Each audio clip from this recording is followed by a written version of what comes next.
Hey class, so for my mapping identities project, I actually had a very tough time trying to narrowing it down into certain regions of who I think I am as a person. And what I came up with was I believe that baseball plays a huge part in my life. I believe that history plays a huge part in my life. And also, of course, my Canadian heritage is another huge part in my life. But also, surprisingly, when I went through middle school and high school, I would never would have thought art would have been part of who I am as a person. But since my freshman year at college, this is art has really become one of my not my passions, but one of the things I'm very interested in. So the first artifact that I want to start off with is history. And when I click on the history, um, this is a paper I wrote about democracy for Kevin Cole's class. I think that was my sophomore year, and basically, like what I love about history, as you can see in my description here, is that I always remember like one of the greatest memories I have of my grandfather was me sitting on the couch with him watching World War II documentaries, and this was just the highlight of my day. It didn't matter what else we'd be doing, but as long as I got to sit beside my grandpa and watch the History Channel, and it would never change. It was always stuck on the History Channel, and this kind of developed my love for history. Um, and just to also the stories that my grandfather told me about my great grandfather, my great great grandfather, this kind of sparked my interest about kind of learning about where I came from, my roots as Irish, as a person with Irish descent. And then kind of some sub data points of the history would be my high school history teacher. Um, if it wasn't for Mr. Barry, I don't know if I would have necessarily. I know I've always loved history, but I don't know if I would have necessarily went to school for history. But the way he taught history and his passion that he had for history really got me really to like love history and to really start understanding and kind of choosing a career out of it. And that's what I kind of want to do later on in life is become a history teacher.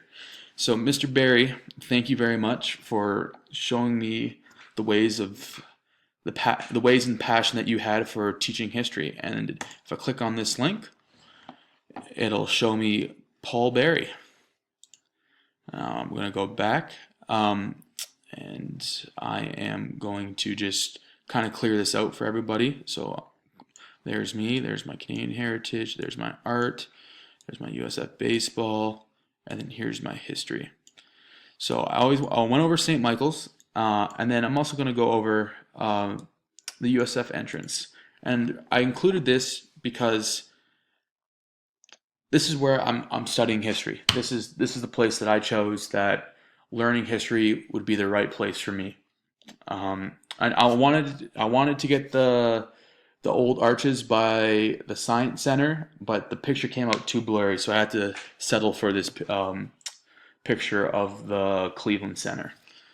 And the next picture the next data point I included for history is me. And people might think this is silly, but I decided to choose a photo of myself because I believe that with me being the first person in my family coming to the University of Sioux Falls and coming to an American university, I'm starting my own history. And if I stay here and if I stay here and I continue to create my own history, great. But also, if I go back home, I plan to create my own history and have my future kids follow and contribute to that history. So that's one part of me that I think is very essential to who I am as a person. The next part is baseball. And baseball, for the longest time, has been a part of my life. And without baseball, I don't know if I'd actually end up at the University of Sioux Falls because of just plain fact, I couldn't afford it. Without baseball, I got with baseball, I got a scholarship and I was able to come to USF. Baseball has done a lot of things for me. It's allowed me to travel throughout the United States to go to places I would have never imagined I could have gone to playing baseball. And just it's always given me lifelong friends, and it's taught me a lot about effort, and in the sense that you have to put in what you want to get out of it, and and kind of going on to putting in effort.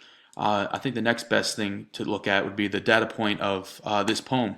I don't know if any of you guys have heard it before, but it is the beginning of a new day. And this poem, we as a pitching staff actually read before every practice or every game, and it just kind of gets you thinking like, I gave up this day to play baseball. I gave up this day to go do this job. I'm going to give it 100% because I'm giving up my time to perform this thing. So I'm not going to half-ass it. I'm going to give it 100%. And then the two other subpoints are the arm. This is the book I actually have and I've read. What it basically teaches you about how to take care of your arm and the kind of the stress you put on your arm, and how you take care of it. Really, what it tells you about what it tells you as a person. So basically, people can go through life not taking care of their arms, and they'll have a short career in baseball. But if you take care of your arm, you have a long career in baseball, and the better chances you have of actually making a career out of it. Being myself personally, I know I don't throw hard enough to become a baseball professional, but just this book really got me thinking about how I can take better care of my arm. And then also, I noticed that with Dean, we had a connection of USF athletics. So he put down USF football, and I put down USF baseball, and that is just kind of a common link between sports at USF. And then this other link I included just goes to the USF Cougars website and just talks about all the baseball information there. The third data point that I actually wanted to touch on was, of course, my heritage. If anyone's ever known me, I'm very proud of Canada. I'm very proud of where I come from, and if someone tries to talk bad about Canada, I will defend it. So for this reason, I chose the Canadian flag just to kind of represent of who I am and where I've come from. Also chose the Canadian anthem because within the Canadian anthem, as you can see in the picture, it has the lyrics that I firmly believe in, kind of very much like people in the United States. They believe very much, they're very patriotic in their belief of what American is, what American is, and what being American entails. The second data point I included within my Canadian heritage artifact is my family. My family, of course, is from Canada, and they are my focal point.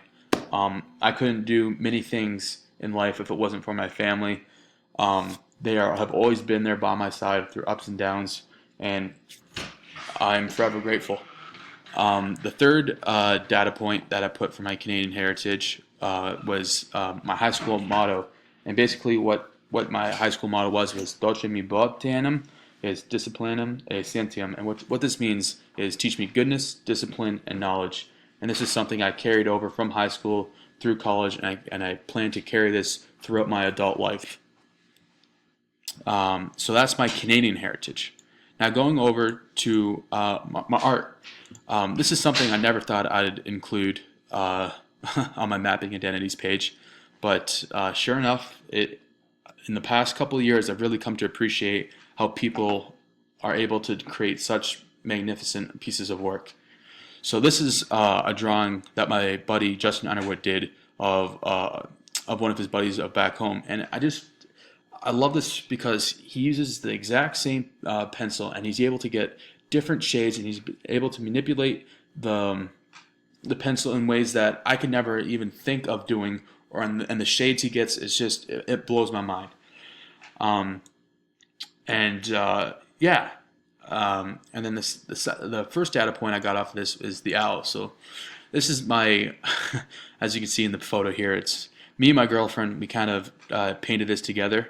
I did all the grunt work. I did the background, which I think is definitely the toughest, and she drew that little owl. You know, just you can tell who's the major artist in our relationship is.